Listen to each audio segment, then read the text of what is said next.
Dimanche, c'était le dernier match de préparation à la Coupe du Monde de l'équipe de France de football. Les Bleus étaient opposés à la Jamaïque au stade Pierre-Mauroy.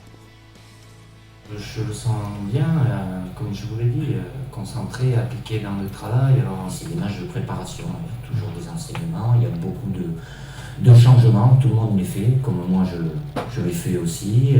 Répartir un peu le temps de jeu pour amener tous les joueurs pour le même objectif, le premier match. Samedi, les joueurs de Didier Deschamps se sont entraînés dans le stade du LOSC, une première pour les Bleus qui retrouveront ce stade lors de l'Euro 2016. De son côté, le public est venu nombreux pour assister au match. L'image des Bleus a bel et bien été redorée par Didier Deschamps et son staff. 3-0 pour la France. Et ouais, on va réitérer le France-Brésil. Ça fait plaisir de les voir et puis au grand stade et ouais, ça fait plaisir. Ceux qui ont fait le déplacement n'ont pas été déçus puisque l'équipe de France a corrigé la Jamaïque 8-0, dont un doublé de Benzema. Le stade Pierre-Mauroy a quant à lui battu un record d'affluence avec plus de 49 000 spectateurs présents en tribune. C'était un bon match avec beaucoup de buts, surtout du mouvement, des belles actions et c'est ce qu'il faut. Il faut jouer au ballon comme on l'a fait ce soir, ensemble. Puis voilà, on a des joueurs de qualité, il faut en profiter. Forcément, ça fait plaisir déjà de marquer. C'est un sentiment extraordinaire en équipe nationale et puis devant ma famille. Voilà, à Lille aussi. Pour moi, c'était très bien. Les tricolores ont donc fait le plein de confiance à une semaine du début de la Coupe du Monde. Le volley était aussi à l'honneur ce week-end. Le Tourcoing Lille Métropole retrouve la Liga un an après être descendu. L'entraîneur Olivier Leca a dû reconstruire cette équipe en un an. Il nous raconte cette belle saison du TLM. Quand je suis arrivé et qu'on a commencé à bosser sur à la fois la construction de l'équipe et la préparation de la saison, j'ai quand même senti qu'il s'était passé quelque chose de pas terrible. Je me suis mis un petit peu dans ma bulle et j'ai essayé de préparer la saison du mieux possible avec mon staff.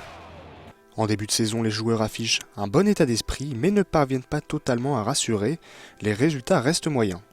Dans la première partie de saison, au niveau de la logique des résultats, on a du mal surtout à aller chercher la deuxième victoire consécutive ou quand on en avait deux, aller chercher la troisième. À la mi-saison, le TLM est 11e, autant dire que la route vers la Liga est encore longue, mais l'arrivée de Julien Lavagne va consolider cette équipe. Le travail des hommes d'Olivier Leca va finalement payer en deuxième partie de saison. Même dans les moments où on aurait pu lâcher, on s'est toujours accroché. On croyait vraiment dans notre capacité à pouvoir trouver les solutions. Et je crois qu'à l'arrivée, ça s'est traduit par des périodes charnières qui se sont succédées, qu'on a su passer avec beaucoup de brio sur la deuxième partie en 2014. Ou encore, je crois, on joue 18 matchs, on gagne 15 matchs. Le TLM finit la saison sur les chapeaux de roue et parvient à se hisser à la 4e place du classement. Le club décroche alors une place pour les playoffs. Avec un statut de favori, le TLM passe sans problème les quarts et les demi-finales. Les Tourquenois obtiennent finalement leur ticket pour la finale face à Nice. C'est à l'image de notre saison, on a fait un début de finale quasi parfait. Le premier set où on mène largement et le deuxième set où au contraire eux mènent et nous on arrive à conclure sur la fin. Et puis je pense une petite coupure de gaz. C'est pour ça qu'au début du tie-break, on s'est retrouvés tous ensemble et dans cette ambiance incroyable où certaines personnes de Tourcoing commençaient à revivre les vieux démons du passé. Et nous, on s'est dit, voilà, c'était écrit comme ça, il n'y aura rien de simple cette année, mais on a la capacité pour aller chercher ce tie-break décisif et s'offrir ce pourquoi on travaille depuis le début de la saison. Et c'est au bout du suspense que le TLM remporte la finale 3-7-2. Les hommes d'Olivier Leca peuvent soulever le premier trophée de champion de France du club. On est en train de travailler à la construction de l'équipe pour essayer de monter aussi en gamme, notamment au niveau de la puissance physique et de l'impact. Et l'objectif principal sera de s'y maintenir l'année prochaine. Donc toute notre énergie va être focalisée autour de ce beau projet de revivre la Liga et de se battre pour y rester. Les objectifs du TLM sont fixés. Rendez-vous pour la première journée de Liga le 18 octobre. Place maintenant au rugby. Le Lille Métropole a lui aussi réussi une belle saison, mais le club a malheureusement terminé à une place de la Pro D2. Les nombreux recrutements du début de saison ont handicapé le jeu des Lillois, manque de repères, d'habitude et donc d'efficacité. C'est du moins l'explication donnée par Morgan Turini, le nouvel entraîneur du club. On avait, je crois, 8 ou 9 nouveaux joueurs et aussi il y avait la plupart de ça qui étaient titulaires. Donc quelquefois ça fait du temps, mais naturellement pour être bien ensemble, pour vraiment connaître comment de jouer le rugby type de Lille. C'est vrai que je crois que Lille est presque l'équipe la plus joueuse en Fédéral 1. Donc ça fait du temps à mettre en place ça au niveau collectif. Petit à petit, les joueurs montent en puissance et enchaînent les bons résultats. Le LMR se met à réaliser de gros matchs, comme face à Nevers ou Massy. Ce n'est pas un club ou une franchise, voilà, un groupe de jeunes, c'est vraiment une équipe. Un groupe des amis qui aiment se battre pour un pour l'autre. Ça, même avec les mecs qui sont arrivés cette année, je crois qu'on a tous réussi à faire pareil. Et comme ça, quand c'est dur, si jamais on est à 14 ou on a des difficultés, on reste assez solidaire pour sortir des bons résultats. Avant les playoffs, les Lillois confirment leur bonne forme face à Cognac et Saint-Nazaire. Le public et les joueurs se mettent à rêver de Pro D2, mais ce rêve va se briser en demi-finale de Fédéral 1 face à Montauban. Les Lillois s'inclinent 35-12. Valeureux, ils ont fini par craquer durant la deuxième mi-temps. C'était 12 partout à la mi-temps. C'était un peu pareil. Eux, ils étaient à 14 pour 10 minutes en premier mi-temps. On avait quelques occasions à marquer un essai. Vraiment un essai qui peut faire la différence, mettre beaucoup plus la pression sur eux. Lille et Montauban, c'était vraiment eux qui méritaient de monter.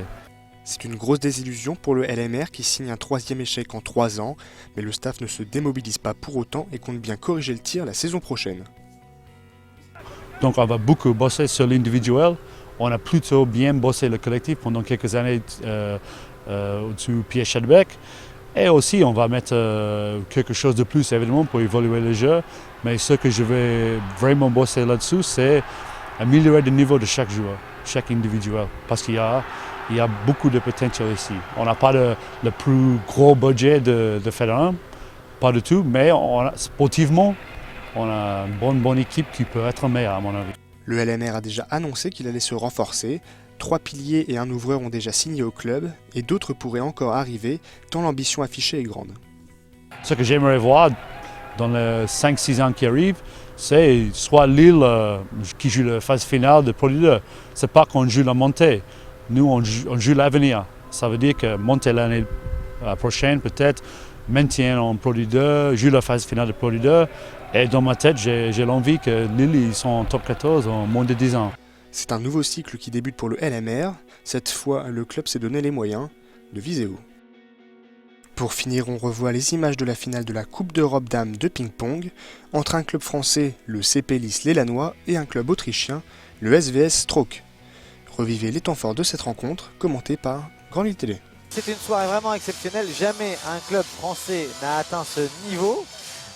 Puisque Montpellier a disputé une finale de Coupe d'Europe, mais c'était en 93, il y a 21 ans. Et donc le CP Lys Lélanois va essayer de faire mieux en décrochant le titre européen. Au service, Fenley, la Suédoise. C'est parti.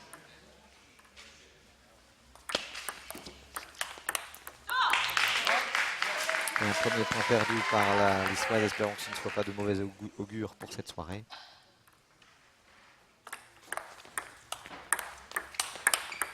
Aïe aïe aïe, ce revers qui sort et ça fait balle de match pour l'IFEN. Un premier point peut-être pour l'équipe d'Autriche. La première ne sera pas la bonne. 10-6. Il en reste 4 à sauver à Xiaoxin.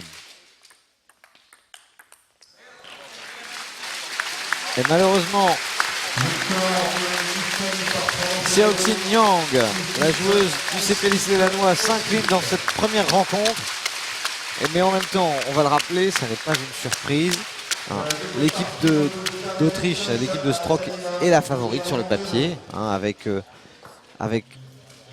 pas moins de 4 joueuses membres du top 100 mondial. Et c'est Bernadette Sox, l'espoir du tennis de table mondial, la pépite du tennis de table européen. Et Berny va avoir fort à faire face à Liffen. Et le prochain échange donnera soit une balle de match pour Liffen, soit une balle d'égalisation à 2-7 partout pour Bernadette Sox.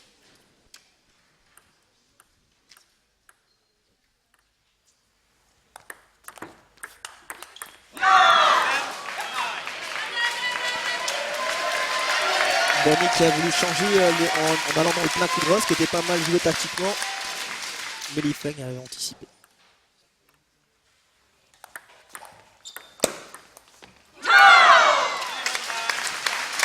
Et c'est une victoire de Liffen.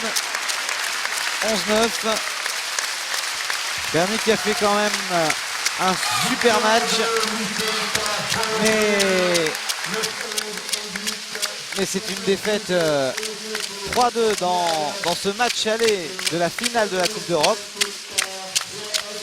Ça n'est qu'un match aller, rien n'est perdu. L'espoir est toujours là. Si les Français sont parvenus à revenir à égalité de 7 au match retour, ce sont finalement les Autrichiennes de Stroke qui ont été championnes d'Europe à la différence de points marqués. 319 à 296, soit 23 points d'écart. Une défaite cruelle mais qui permet aux Lissoises de repartir avec les honneurs.